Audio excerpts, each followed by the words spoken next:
قائد صاحب، آواز کو پختہ کرنے کے لیے اور پختہ کرنے کے ساتھ ساتھ آواز کو خوبصورت کرنے کے لیے اور خوبصورتی کے ساتھ ساتھ گلے کو کھولنے کے لیے قراء حضرات کیا استعمال کرتے ہیں یا آپ کیا استعمال کرتے ہیں؟ اس کے بارے میں ذرا رہنمائی فرما دیں۔ ماشاءاللہ، سوال تو آپ نے بہت ایک پیارا کیا ہے کہ ایک تو آواز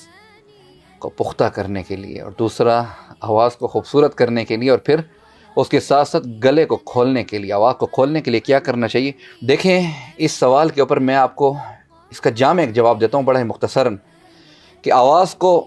پختہ کرنے کے لیے تو پریکٹس، بس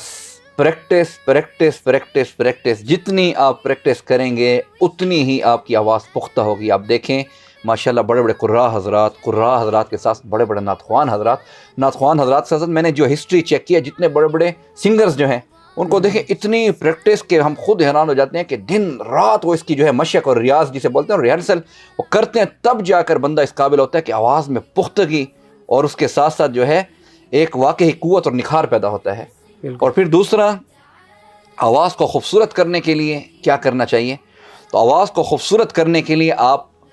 ایک لے بنائیں، سر بنانے کی کوشش کریں، اور پھر خصوصاً جو قراء حضرات ہیں وہ آواز کو خوبصورت کرنے کے لیے اپنے جن قراء کی وہ تقلید کرتے ہیں، جن کو وہ پسند کرتے ہیں، ان کو سنیں، ان کو سننے کے بعد اسی طرح وہ آیتوں کو پڑھنے کی کوشش کریں۔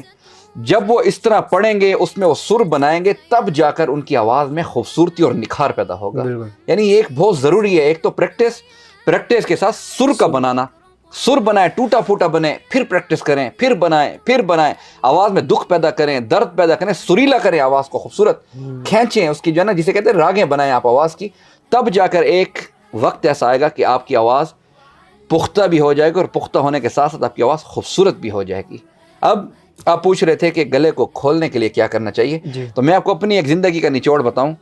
کہ گلے کو کھولنے کے لیے اکثر قراء ہمارے پاس بھی اس چیز کو لے کر بڑے پریشان ہوتے ہیں اور یہ کویسچن کرتے ہیں کہ گلے کو کھولنے کے لیے کیا کرتے ہیں۔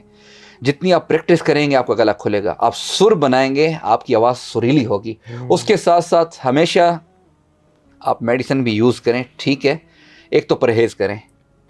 پرہیز بہت ضروری ہے، کہتے ہیں پرہیز جو ہے وہ 100 علاج سے بہتر ہے۔ جب تک پرہیز نہیں کریں گے آپ کا گلا کبھی بھی نہیں کھلے گا۔ اور خصوصاً ہمارے پاکستان میں جو ہم کھانے کھاتے ہیں اس میں گھی بہت زیادہ ہوتا ہے، اس میں مسالہ جات بہت زیادہ ہوتے ہیں، اس میں اسپائسز بہت زیادہ ہوتے ہیں، پھر اسپائسز کے ساتھ ساتھ اس میں کھٹاس ہوتی ہے بہت زیادہ، لیمو، اور اس کا استعمال ہمارے اس معاشرے میں بہت زیادہ کیا جاتا ہے۔ تو عرب میں اتنا استعمال نہیں ہوتا اس کا، گھی کا اور ان چیزوں کا، وہ ابلی ہوئی چیزیں زیادہ تر کھاتے ہیں،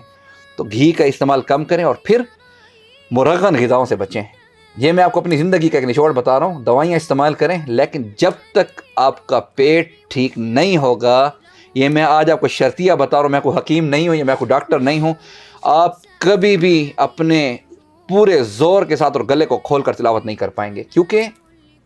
ایک سنگر، معذرت کے ساتھ میں یہاں پر ذکر کر رہا ہوں، ایک سنگر سے میں نے سنی تھی یہ بات، اور میرے یہ دل کو بڑی لگی تھی یہ بات، کہ انہوں نے کہا کہ ہم رات کو جب سوتے ہیں تو سونے سے پہلے ہم بڑا ہی ہلکا کھانا کھا کے سوتے ہیں، ہم پتلا شوربہ کھاتے ہیں، حالانکہ اتنا مشہور، یعنی اربوں پتی یہ لوگ بھی ہیں اس میں، کافی امیر کبیر ہیں یہ لوگ، لیکن اس کی یہ بات سن کر کہ میں بڑا ہی پتلا چکن کا جو شوربہ ہوتا ہے، حتیٰ کہ میں اس میں کوئی جو ہے گوشت کا پیس بھی نہیں لیتا اور اس کے ساتھ ساتھ آلو بھی نہیں لیتا، میں صرف پتلا شوربہ اور ایک جو ہے چپاتی میں لیتا ہوں، کھانے کے پھر 2 گھنٹے کے بعد میں جا کے سوتا ہوں۔ کیونکہ اس نے جو ایک بات بتائی کہ جب ہم سوتے ہیں تو ہمارے یہ جو بخارات ہیں جو پیٹ سے، معدے سے اٹھتے ہیں اور سیدھا گلے پر اثر کرتے ہیں۔ اور میں آپ کو حقیقت بتا رہا ہوں عزیزم عبدالباسط صاحب کہ یہ چیز میں نے خود نوٹ کی ہے کہ جس دن ہم ہلکا کھانا کھا کے سوئیں، صبح ہم اٹھتے ہیں تو ہمیں کسی قسم کے غراروں کی، کسی قسم کی میڈیسن لینے کی ضرورت نہیں ہوتی۔ جب ہم مرغن غذا کھا کر سوتے ہیں تو صبح ہمارا گلا خود بخود خراب ہوتا ہے۔ جب تک آپ کا پیٹ ٹھیک نہیں ہوگا، آپ کا معدہ ہلکا نہیں ہوگا، آپ کا گلا کبھی بھی ٹھیک نہیں ہوگا۔ اور ایک تو سونے سے پہلے کبھی بھی مرغن غذا نہ کھائیں، صبح بے شک کھائیں، آپ استعمال کریں۔ پھر دوسرا، گلے کی حفاظت کریں۔ تیسرا، پھر یہ جو آج کل یہ شربت توت وغیرہ ملتا ہے، اس کے ساتھ اور اچھی سی بھی اور بھی میڈیسنز ہے، یہ ملٹھی جو ہے نا، ملٹھی یہ جو ہے اس کی جو لکڑی ہے، تلاوت سے پہلے تھوڑا سا اس کا ٹکڑا تھوڑا سا لے کر، کیونکہ یہ گرم بھی ہوتا ہے زیادہ بھی نہیں، یہ چبا لیا کریں، انشاءاللہ العزیز میں اللہ تعالیٰ سے امید رکھتا ہوں کہ آپ کے گلے کو کبھی بھی کچھ نہیں ہوگا۔ انشاءاللہ۔ جزاک اللہ خیر۔